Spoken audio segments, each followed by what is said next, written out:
নমস্কার বন্ধুরা, সবাই কেমন আছেন? আমি সঙ্গমিত্রা সাহা আর আপনারা দেখছেন অদ্রিস মশালা কিচেন। আপনাদের সবাইকে অদ্রিস মশালা কিচেনে স্বাগতম। আজকে আমি আপনাদের সামনে একটা পনিরের নিরামিষ আইটেম রান্না করে দেখাবো, যেটা কিনা খুব সহজ পদ্ধতিতে করব আর খুব অল্প মশলা দিয়ে। তো চলুন শুরু করছি আজকে পনিরের এই রেসিপিটা।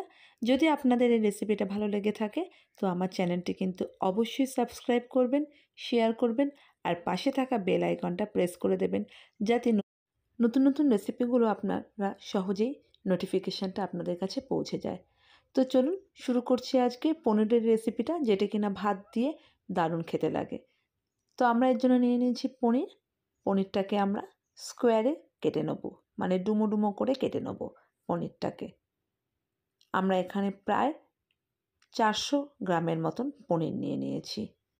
তো এটাকে আমরা স্কোয়ারভাবে কেটে নেব, যেরকম চিলি পনিরভাবে কাটি ঠিক সেইভাবে আমরা পনিরটাকে এখানে কেটে নিচ্ছি।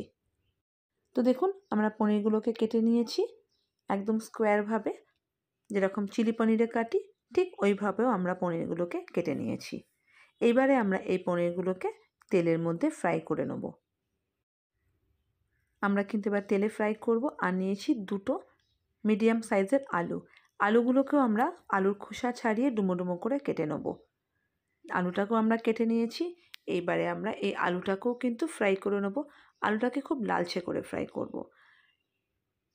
আমরা কড়াইতে তেল দিয়ে দিয়েছি। আমি এই রেসিপিটা সাদা তেলে করব।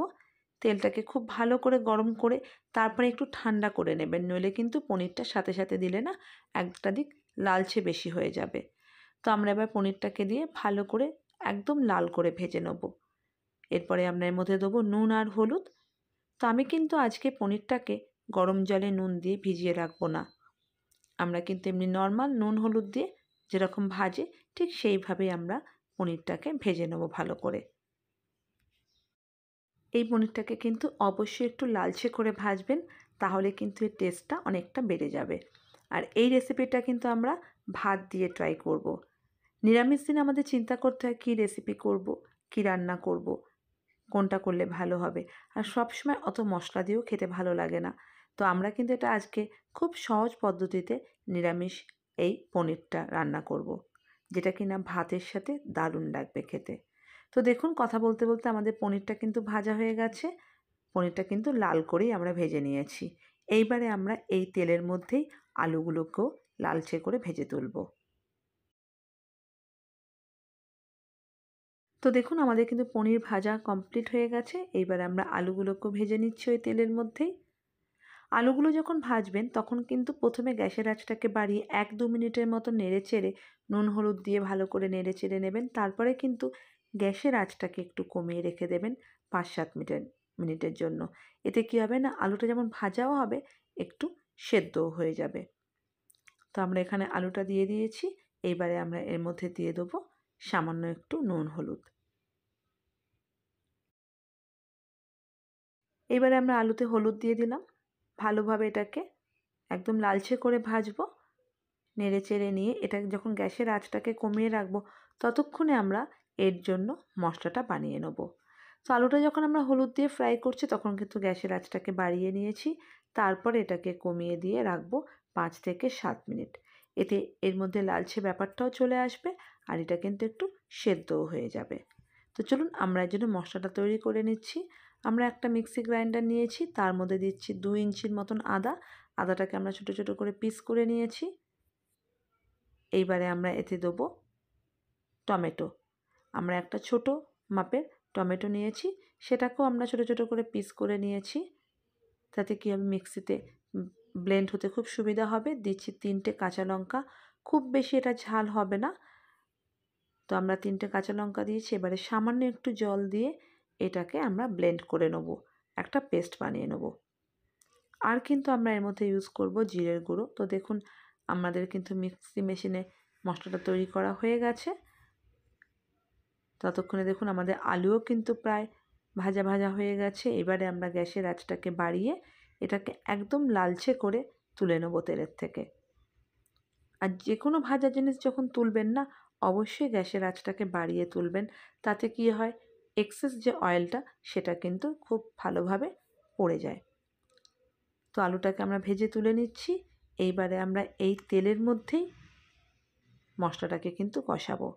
তো এই তেলের মধ্যে আমরা ফোড়নে দিচ্ছি 2টো শুকনো লঙ্কা, আর দেব ছোট চা চামচের 2 চামচ জিরে, গোটা জিরে ফোড়নে দিচ্ছি।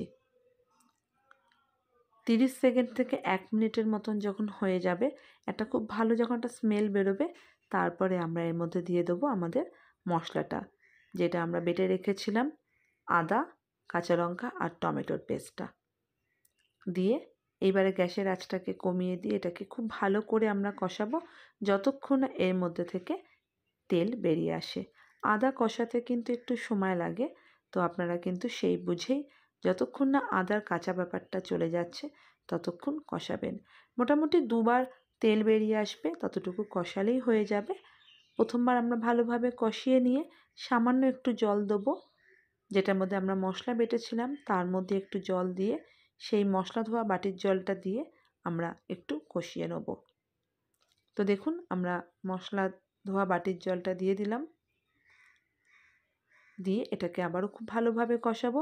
কষানোটা কিন্তু আপনারা মিডিয়াম করে কষাবেন, একদম হাই করে দিয়ে কষাবেন না, তাহলে মশলাটা কিন্তু পুড়ে যেতে পারে।